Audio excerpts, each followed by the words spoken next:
오늘 우리에게 주신 하나님의 말씀은 마태복음 24장 3절에서 14절, 스가랴서 14장 1절에서 11절까지의 말씀입니다. 제목을 다 함께 읽어보겠습니다. 사랑이 식어가는 세상 끝의 징조들 앞에 끝까지 견디어야 할 뚜렷한 이유인 구원. 아멘. 오늘은 고난주간 중에서도 특별히 수요일입니다. 이 수요일은 너무나 많은 일들이 있었기 때문에 주님께서는 매우 피곤한 날이셨습니다.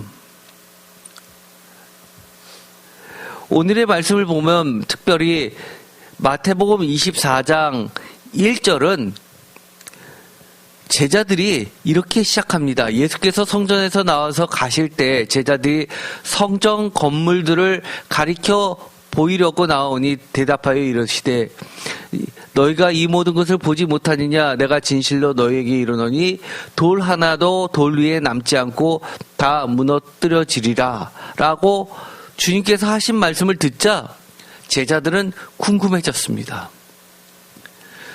돌 위에 돌 하나도 남지 않는다라고 하는 것은 기본적으로 좋은 뜻이 아니죠. 철저한 파괴를 상징합니다.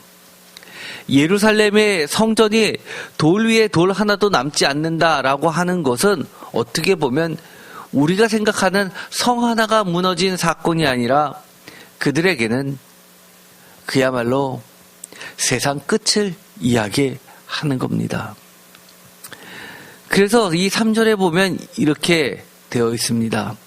예수께서 감람산 위에 앉으셨을 때 제자들이 조용히 와서 이르되 우리에게 이르소서 어느 때에 이런 일이 있겠사오며 또 주의 임하심과 세상 끝에는 무슨 징조가 있사오리까? 세상 마지막 때에 대한 비밀스러운 이야기를 묻고 있습니다. 이것은 호기심의 발로가 아니라 무서움과 두려움이 섞여 있는 질문입니다. 그러다 이렇게 이야기하십니다. 예수께서 대답하여 이르시되 너희가 사람의 미혹을 받지 않도록 주의하라. 미혹, 속지 않도록 조심하라는 겁니다. 그것도 누구에게도.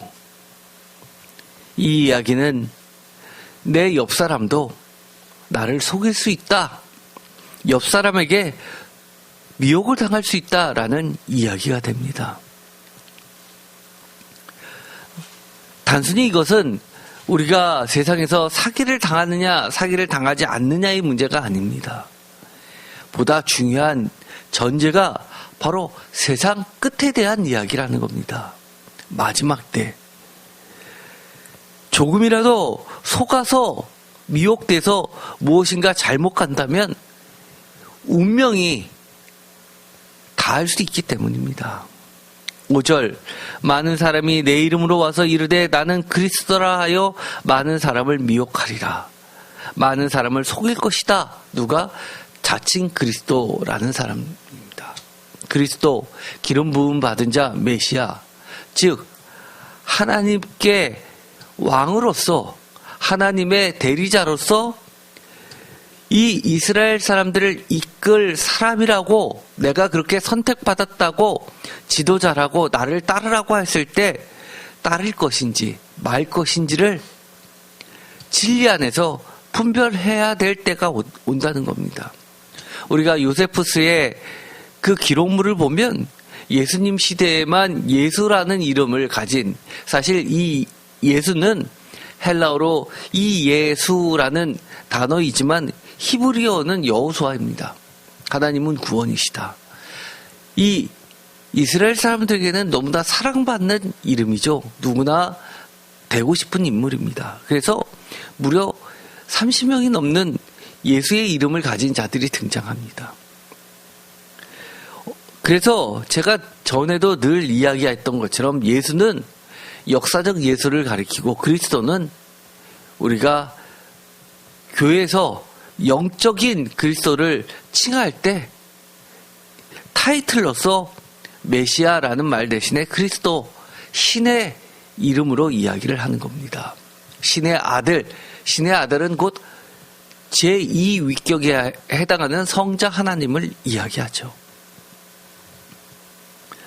6절 난리와 난리 소문을 듣겠으나 너희는 삼가 두려워하지 말라. 이런 일이 있어야 하되 아직 끝은 아니니라. 난리와 난리 소문이 퍼진다는 겁니다. 좋은 것이 아니라 두려운 소문이라는 겁니다. 우리가 6.25를 겪으신 어르신들, 부모님 세대의 이야기를 듣다 보면 정말 이해 안 가는 말씀을 많이 하십니다. 전쟁이 났는지도 몰랐다는 겁니다. 이렇게 있는데 어느 날 갑자기 사람들이 여러 명이 지나가는 게 계속 반복됐다고 합니다. 그래서 심지어 물어보니까 어디 가세요? 물어보면 몰라요. 저도 저 앞사람 따라가는 거예요. 이런 얘기를 하기까지 들었다고 합니다. 특별히 이 지금의 휴전선 근처에 있었던 많은 분들이 숱하게 38선 이북으로 갔다가 38선 이남으로 갔다가 북계 주민이 됐다가 남의 주민이 됐다가 라고 하면서 온갖 수탈을 당했던 그런 이야기를 듣다 보면 난리와 난리 소문이라는 게 정말 두려울 수밖에 없습니다. 그런데 이게 아직 끝은 아니라는 겁니다. 아직 끝이 아니다. 즉 시작일 뿐이라는 겁니다. 어느 때 이런 일이 벌어지겠습니까? 라고 하는데 그냥 있어도 두려운데 지금 내가 당장 피난을 가야 되냐 말아야 되냐를 결정해야 되는데 그게 다가 아니라는 겁니다. 지금까지 세상 마지막 때의 특징들을 한번 살펴볼까요? 첫째는 거짓이 판친다는 겁니다. 두 번째는 가짜 그리스도, 영적인 대혼란이 온다는 겁니다. 세 번째, 두려움의 연속이라는 거죠. 전쟁이 끊이지 않는다는 이야기입니다. 난리를 표준세 번역은 전쟁이라고 번역했습니다. 그래서 요즘에 우리가 국지전이 하나만 벌어져도 그런데 연속해서 두 개가 벌어지면 우리가 걱정하는 게 제3세계 대전이 발발하는 거 아니야? 라고 긴장을 하게 되죠. 전쟁과 전쟁이 끊임없이 발생할 때 우리는 두려울 수밖에 없습니다. 이 말세 때의 징조, 이 거짓, 이것은 어떻게 보면 사탄의 특징이기도 합니다. 창세기에서 사탄은 속임수로서 등장합니다. 요한계시록에서도 속임수로 등장합니다. 그래서 이 여왕은 온갖 사치스러운 걸로 치부를 합니다. 거짓을 진짜처럼 꾸미기 위한 겁니다. 특별히 여기서 많은 사람이 내 이름으로 온다라고 하는 이 말은 성경에도 잔재들이 굉장히 많이 남아 있습니다. 단순히 요세푸스의 기록물을 이야기하는 게 아닙니다. 예를 들어서 우리가 읽었던 마태복음을 보면 불과 마태복음 26장에 보면 아주 우리가 익히 알았는데 흔히 놓치는 이야기가 소개되고 있습니다. 예수님께서 잡히신 날, 그날 베드로가 예수님을 부인하는 장면이 나오게 되죠. 26장 69절입니다. 베드로가 바깥들에 앉았더니 한 여종이 나와 이르되 너도 갈릴리 사람 예수와 함께 있었도다 하거늘 베드로가 모든 사람 앞에서 부인하여 이르되 나는 내가 무슨 말을 하는지 알지 못하겠노라 하며 안문까지 나아가니 다른 여종이 그를 보고 거기 있는 사람들한테 말하되 이 사람은 나사렛 예수와 함께 있었도다 하매 베드로가 맹세하고 또 부인하여 이르되 나는 그 사람을 알지 못하노라 하더라. 조금 후에 곁에 섰던 사람이 나와 베드로에게 이르되 너도 진실로 그 도당이라 내 말소리가 너를 표명한다 하거늘 그가 저주하며 맹세하여 이르되 나는 그 사람을 알지 못하노라 하니 곧 닭이 울더라. 이에 베드로가 예수의 말씀에 닭 울기 전에 내가 3번 나를 부인하리라 하심이 생각나서 밖에 나가서 심히 통곡하니라. 여기 보면 우리가 아주 익히 잘 알고 있는 본문입니다. 그런데 주목할 것은 여기에 갈릴리 사람 예수와 함께 있었던 베드로, 나사렛 예수와 함께 있었던 베드로, 또 그 도당이라는 말입니다. 즉 예수님 시대에는 특별히 이 갈릴리는 무엇으로 유명했냐면 독립을 외쳤던 게릴라 세력들이 매우 유명했습니다. 그래서 로마 군대를 동원해서 심지어 이 시리아에 주둔하고 있었던 로마 특수 부대를 함께 동원시켜서 갈릴리를 쳐들어가서 이 도당들을 많이 없앴습니다. 여러 도당이 있었는데 그 도당이 어느 파, 그래서 여기에서는 갈릴리 도당 또는 갈릴리 예수의 도당이라는 그런 말들이 많이 따라붙었던 겁니다. 그러면 예수를 쫓았던 사람 외에도 갈릴리 지역의 다른 도당들은 그 지도자는 스스로를 그리스도라고 불렀었던 것을 보게 됩니다. 역사적 인물들이죠. 그런데 이제 말세가 가까우면 갈수록 사람의 리더가 아니라 내가 하나님의 아들이라고 그렇게 속이던 무리들이 많이 생겨나고 있습니다. 여러분들도 너무 많이 잘 알고 있죠. 요즘에는 뭐 뉴스에 여러 가지 성추행과 재산 약탈과 폭력과 이런 것으로 실형을 받는 그런 이단들이 많이 나오게 됐죠. 이거는 시작이라는 겁니다. 그러면 도대체 언제가 이 종말이라는 겁니까? 왜 사람들은 그토록 종말에 대해서 관심이 있을까요? 마치 그런 것 같습니다. 우리가 비록 좀 잘못해도,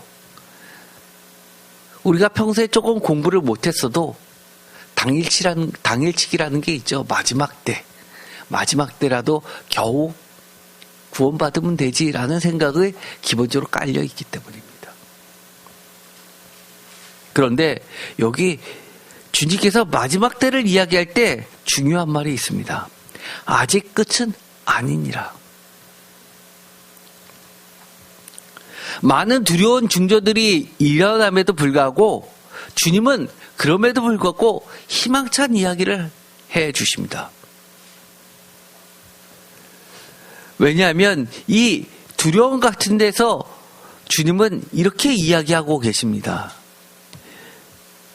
그날에 라고 이야기하면서 특별히 주님께서 임하시는 그 날을 어떻게 묘사하고 있냐 하면 마태복음 24장 7절에 보면 민족이 민족을 나라가 나라를 대적하여 일어나겠고 곳곳에 기근과 지진이 있으리니 중요한 이야기 기근 또 다른 중요한 얘기 지진입니다. 기근은 대표적인 심판의 묘사고 지진은 두 가지가 있습니다. 하나는 심판, 요한계시록에 보면 하나는 심판, 또 하나는 야훼의 날을 상징하죠.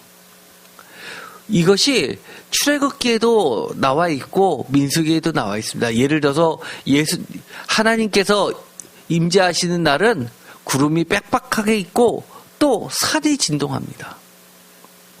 지진이 일어났다는 것은 그만큼 무서움을 나타내는 말입니다. 이 모든 것은 재난의 시작이라 라고 하면서 그러면서 하나님께서 이 모든 것 중에서도 중요한 이야기 하나를 하고 계시는 것은 바로 주님께서 임하시는 날 이 어떻게 일들이 벌어지냐 하는 겁니다. 스가랴에서 보면 이런 말이 나오게 됩니다. 스가랴서 14장에 보면 여호와의 날이 이르리라. 그날에 내 재물이 약탈되어 내 가운데 나누이리라.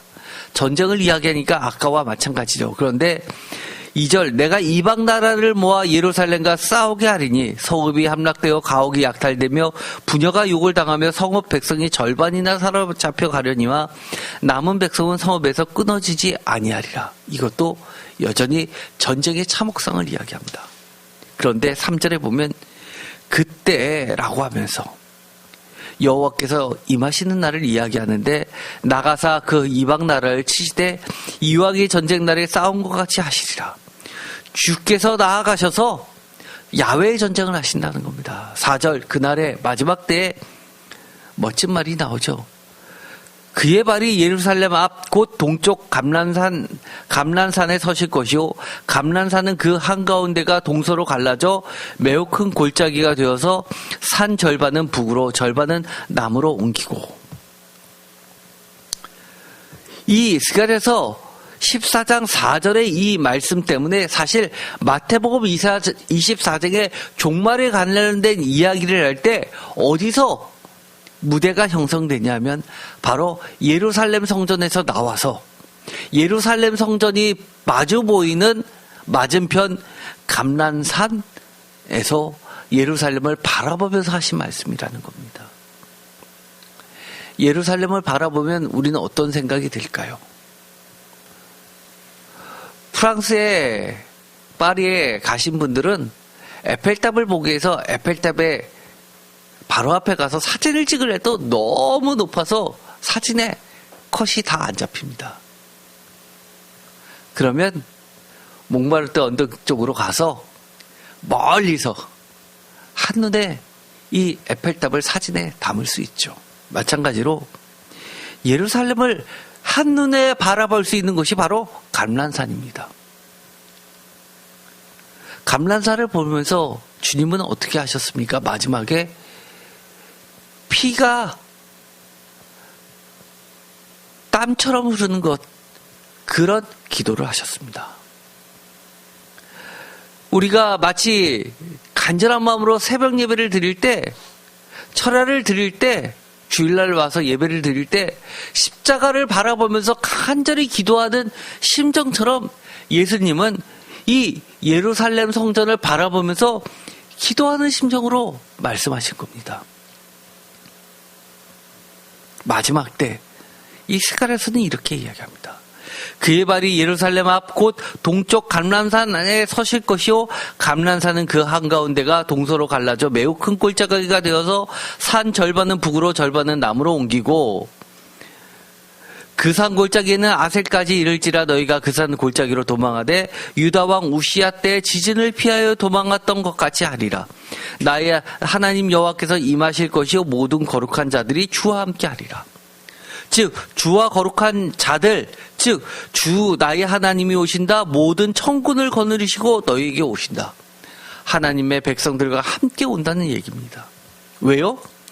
마지막 전쟁을 하시기 위해서 오신다는 겁니다. 그때 이 땅에 주님께서 임하시면 이 감난산이 쫙 갈라진다는 겁니다. 감난산에 서신다는 것은 예루살렘 성전의 모든 악들을 물리치고 이제 왕으로서 입성하시는 것을 말하고 있습니다. 즉 이것은 예수님께서 예루살렘 성에 입성하시는 것을 묘사하고 있습니다. 그런데 왜 산이 갈라집니까? 이것은 혹시 여러분 손자들, 손녀들 그리고 여러분의 자녀 아기 때 만화 영화를 보면 어떻습니까? 로버트가 딱 나타났는데 하늘에서 내려와서 땅에서 딱 디디면 쿵쿵 하면서 발을 디디는 순간 땅이 쫙 갈라지면서 무시무시한 힘을 나타내는 걸 본 적이 있으십니까? 그런 겁니다. 이 땅에 임하신 하나님의 위엄을 나타내는 겁니다. 우시야 때의 지진, 이것은 가장 큰 지진 중 하나로 기록되는 겁니다. 그 정도로 하나님의 무서움을 나타내고 있습니다. 마지막 심판 때입니다. 그 앞에 감히 누가 설 수 있겠냐라고 이야기를 하는 겁니다.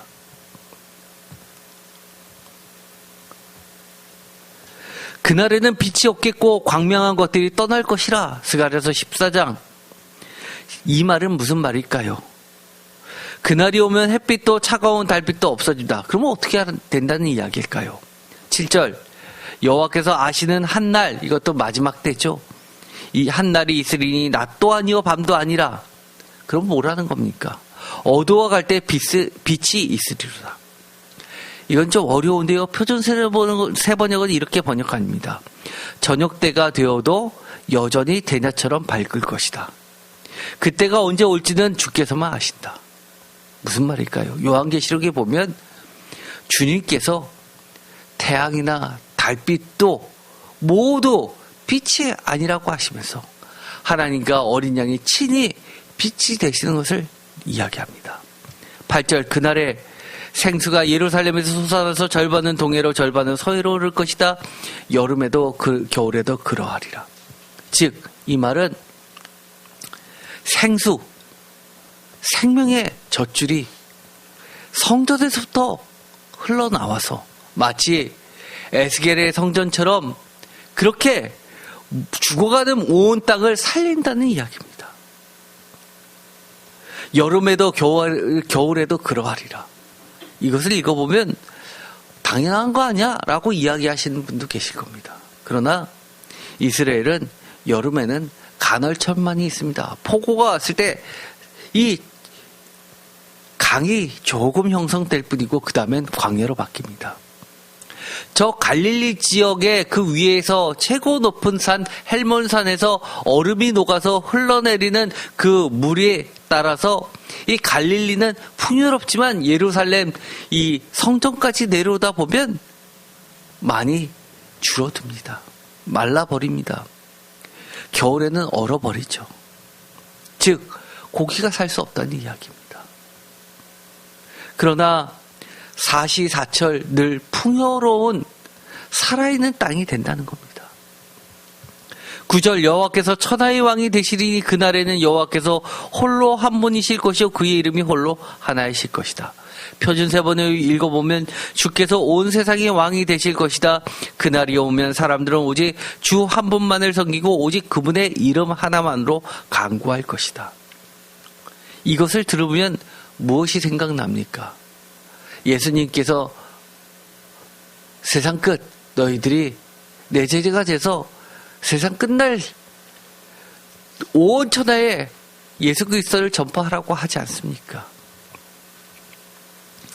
10절. 온 땅이 아라바와 같이 되되 게바에서 예루살렘 남쪽 림몬까지 이를 것이며 예루살렘이 높이 들려 그 본처에 있으리니 베냐민 문에서부터 천문 자리와 성문 모퉁이 문까지 또 하나넬 망대에서부터 왕의 포도주 짜는 곳까지라. 사람이 그 가운데 살며 다시는 저주가 있지 아니하리니 예루살렘이 평안히 서리로다.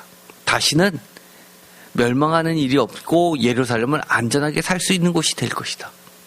돌 위에 돌 하나도 남지 않는 망하는 것으로 끝나는 것이 아니라 모든 악을 멸하시고 하나님의 왕궁으로서 성전을 회복하시는 것을 이야기하고 있습니다.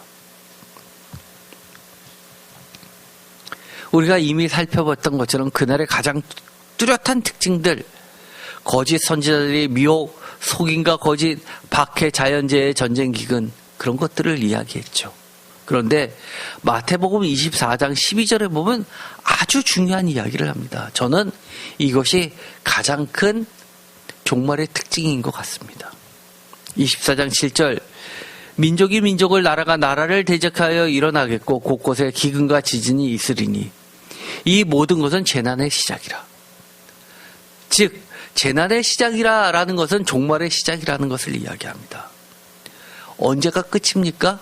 마지막 때 야훼께서 임하시는 날, 완전한 평화가 이루어지는 날, 그것이 언제입니까?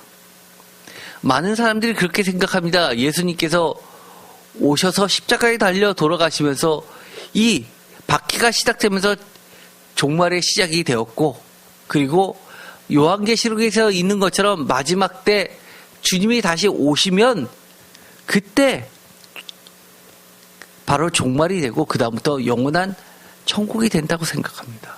그런데 많은 학자들이 요즘에는 이렇게 이야기합니다. 예수님께서 이미 오신 날 감람산은 이미 동쪽과 서쪽으로 갈라진 거나 마찬가지입니다. 이것이 종말의 시작이요, 예수님과 오신과 함께 마지막 때는 시작되었고 마지막 때의 완성은 다시 오실 날이라고 보는 겁니다.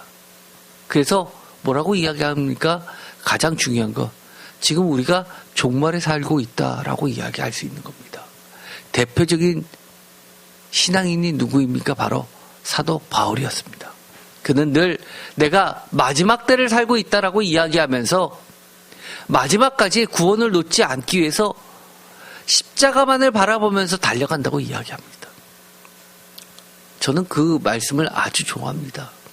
오늘 하루를 살아도 내가 하나님 앞에 심판대 앞에, 그리스도의 심판대 앞에 서 있듯이 살 수 있는 것 자체가 은혜이기 때문입니다. 다른 말로 이야기하면 오늘 주님이 나에게 찾아오신 날이기도 합니다. 9절, 그때 사람들이 너희를 환난에 넘겨주겠으며 너희를 죽이리니 너희가 내 이름 때문에 모든 민족에게 미움을 받으리라. 저는 이것은 이미 시작했다고 보는 겁니다. 예수님의 이름만 아니라면, 하나님의 말씀대로가 아니라면, 세상의 기준과 사람들이 좋아하는 것을 따라가면 미움은 받지 않을 텐데, 예수님 말씀 지키려고 하다 보니까, 하나님 뜻 받들려고 하다 보니까 미움 받습니다. 그래서 어떻게 된다는 겁니까? 그때 많은 사람이 실족하게 되어 서로 잡아주고 서로 미워하겠으며, 11절, 거짓 선지자가 많이 일어나 많은 사람을 미혹하겠으며. 거짓 선지자가 단순히 목사님 뿐이겠습니까? 아니요. 같은 그리스도인들이 이렇게 이야기합니다. 너만 왜 그렇게 유별나게 하나님 믿어, 예수님 믿어? 이게 거짓 선지자입니다. 너만 예수님 믿어, 나도 예수님 믿어. 근데 왜 그래? 적당히 살아. 12절, 불법이 성함으로 많은 사람이 뭐라고요? 다 같이 읽겠습니다. 사랑이 식어지리라. 그리고 불법이 성하여 많은 사람의 사랑이 식을 것이다. 저는 가장 심각한 것을 바로 이것으로 보고 있습니다. 마지막 종말의 특징. 사랑이 식어갑니다. 우리가 예수님을 처음 믿었습니다. 예수님은 사랑이시다. 너무너무 좋아서 사랑을 베풉니다. 용서해 줍니다. 그랬더니만 어떻게 됐나요? 이용만 해먹습니다. 더 악해집니다. 그러자 아유, 세상은 그렇지 않네 라고 하면서 점점점 사랑이 식어갑니다.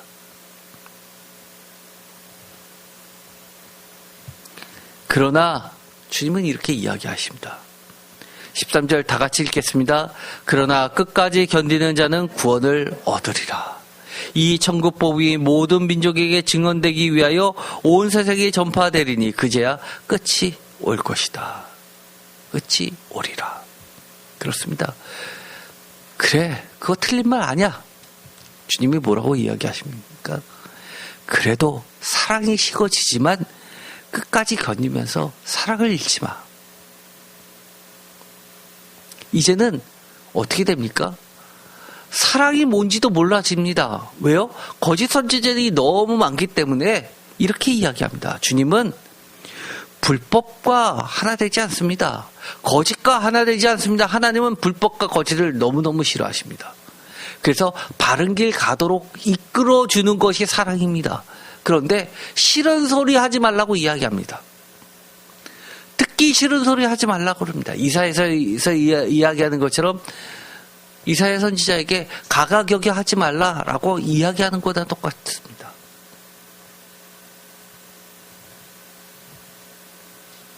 주님은 이렇게 이야기하죠. 죄는 미워하되 사람은 미워하지 마라.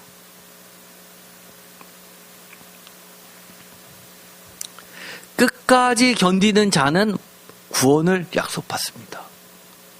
그래서 지금은 도대체 사랑이 뭐가 뭔지도 모르는 마지막 때 우리는 주님이 가르쳐 주셨던 그 사랑을 이야기해야 됩니다. 요즘에는요, 많은 크리스천도 사실은 동성애를 지지합니다. 사랑이라고 이야기합니다. 심지어 애완동물들에게 세례도 주고요. 목사님에게 대놓고 요청합니다.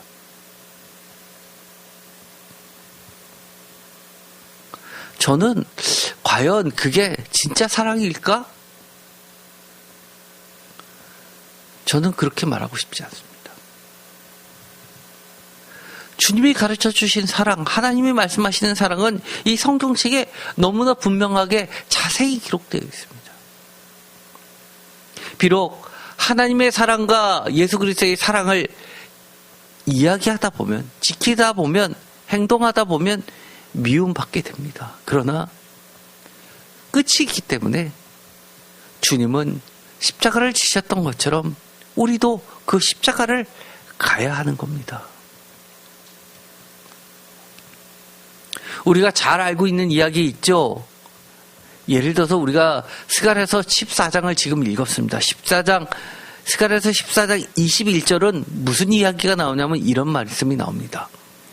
예루살렘과 유다의 모든 솥이 만군의 여호와의 성물이 될 것인즉 제사 드리는 자가 와서 이 솥을 가져다가 그것으로 고기를 삶으리라. 그날에는 만군의 여호와의 전에 가나안 사람이 다시 있지 아니하리라. 가나안 사람, 이것을 표준세 번역을 뭐라고 번역했냐면 그날이 오면 만군의 주의 성전 안에 다시는 상인들이 없을 것이다. 이게 마지막 때라는 겁니다. 온전한 예배, 온전한 성전이 회복되는 때, 이 스가랴서 14장의 이야기를 읽다 보면 뭐가 생각납니까? 오늘 읽었던 마태복음 23장 맨 처음에 돌아가면 성전에서 나온 이야기가 나옵니다. 바로 이거죠. 성전에서 뭘 했습니까? 마태복음 21장 12절 예수께서 성전에 들어가서 성전 안에서 매매하는 모든 사람들을 내쫓으시며 돈 바꾸는 사람들의 상과 비둘기 파는 사람들의 의자를 둘러 엎으시고 그들에게 이르시되 기록된 바 내 집은 기도하는 집이라 일컬음을 받으리라 하였거늘 너희는 강도의 소굴을 만드는다 하시니라. 심지어 뭐라고 요한복음에서 이야기하냐면 채찍까지 들었다고 이야기합니다. 요즘에 이렇게 되면 어떻게 됩니까? 이게 무슨 사랑이야? 사랑 아니야? 라고 이야기합니다.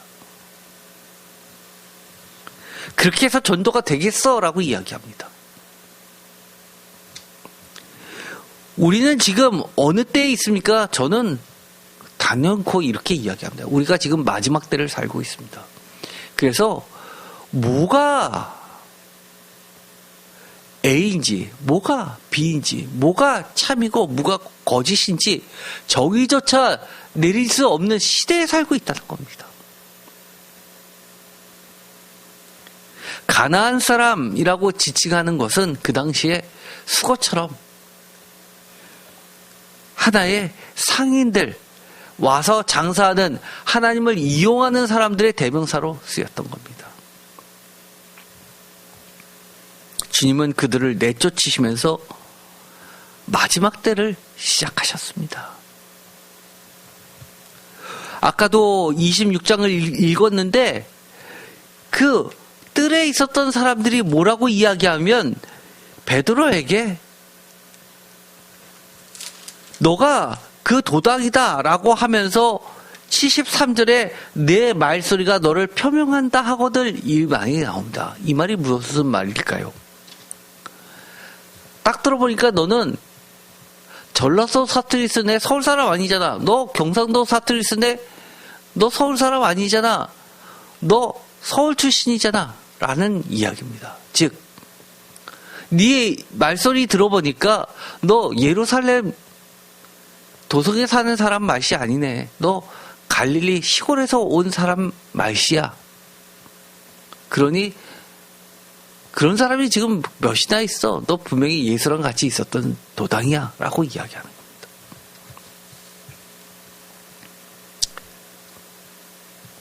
강도들의 속을이라는 표현은 이 요세푸스의 기록물을 보면 헬라어로 기록된 많은 문헌들에서 강도들이라고 이야기하는 것은 우리가 단순히 도둑 들었던 강도들을 지칭하는 그런 단어가 아닙니다.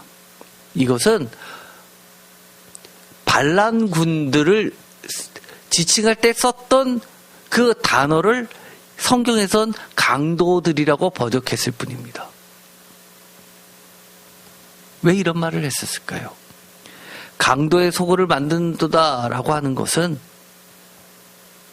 많은 그 당시에 반역자들이 이 예루살렘 성을 탈환해서 자기네들이 마치 하나님의 메시아인 것처럼 그렇게 꾸미기를 좋아해서 그 누구나가 세력을 형성했으면 다 예루살렘으로 진격해 왔습니다. 심지어 요단강 앞에서 이집트부터 무리들을 이끌고 왔던 지도자가 요단강 앞에서 내가 예루살렘으로 지금 가는데 여호수아처럼 모세처럼 이 요단강을 출애굽하듯이 갈라지게 하겠다라고 하면서 그렇게 떠들어대서 많은 사람이 모이자 실패하고 나서 그것을 지켜보고 있었던 이 로마 군인들에 의해서 몰살당했던 그런 사건도 기록되어 있습니다.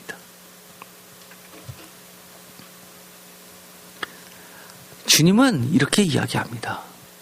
이것은 장사꾼들도 아니고 그리고 오직 예배를 회복시키는 성전이 돼야 된다고 말씀하시는 겁니다.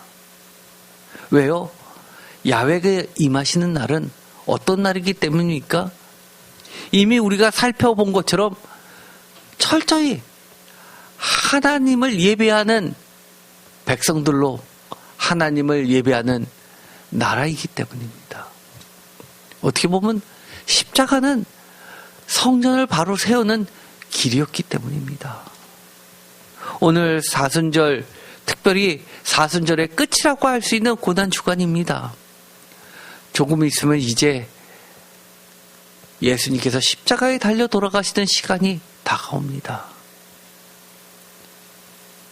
십자가가 끝이 아니라 새로운 시작이었다는 사실을 마가복음은 증거하고 있습니다. 우리는 이 종말의 이야기를 들으면서 어떤 생각이 드시나요? 야, 마지막에 막차 타자? 아니면 마지막을 어떻게 피해보자? 아니요. 오늘 주님은 이렇게 이야기하시는 겁니다. 예수님이 이 땅에 오신 날부터 지금 너희들은 마지막 때를 살고 있다라고 이야기하십니다. 어떻게 살고 있습니까? 이미 주님은 성전을 세우셨고 이 땅에 영적으로 모든 높은 것들을 밟고선 둘로 쪼개고 서 계신 겁니다. 우리는 그 주님과 함께 있는 어떻게 보면 도당입니다. 오늘 말씀을 마치고 기도하면서 여러분이 어떻게 보면 베드로처럼 선택해야 될 순간이기도 합니다. 내가 주님과 끝까지 같이 갈 것인지 아니면 부인하고 후회할 것인지. 이 주님과 같이 간다는 것은 어떤 의미인지 이 마지막 때에 점점 사랑이 식어가는 이때 거짓의 판을 치는 이때 나는 내 구원 최소한 나의 구원을 위해서 그리고 또 부탁하신 모든 만민의 구원을 위해서 나는 어떻게 해야 될지를 선택해야 될 시간이기도 합니다. 어떻게 하라고요? 사랑이 식어가니까 끝까지 견디라고 이야기합니다. 끝까지 복음을 잡으라고 이야기합니다. 끝까지 거짓에 미혹되지 말라고 합니다. 그런 여러분이 모두 되시기를 축원드립니다. 기도하고 마치겠습니다. 하나님 감사합니다. 오늘 주님께서 마지막 때를 이렇게 살라고 가르쳐 주셨습니다. 우리도 주님의 감람산에서 성전을 바라보면서 온갖 생각이 왔다 갔다 하면서 품으셨던 그 마음을 우리도 품게 하여 주옵소서. 지금 마지막 때를 살아갑니다. 마지막 십자가를 지시는 그 주님, 그 심정처럼 우리도 주님의 십자가를 지고 마지막 때를 그리스도의 심판대 앞에서 살게 하여 주옵소서. 그리하여서 사랑이 식어가는 이때에 사랑을 나눌 수 있게 하시고 참을 나누게 하시고 거짓을 몰아내게 하여 주시옵소서. 예수 그리스도의 이름으로 기도드립니다. 아멘.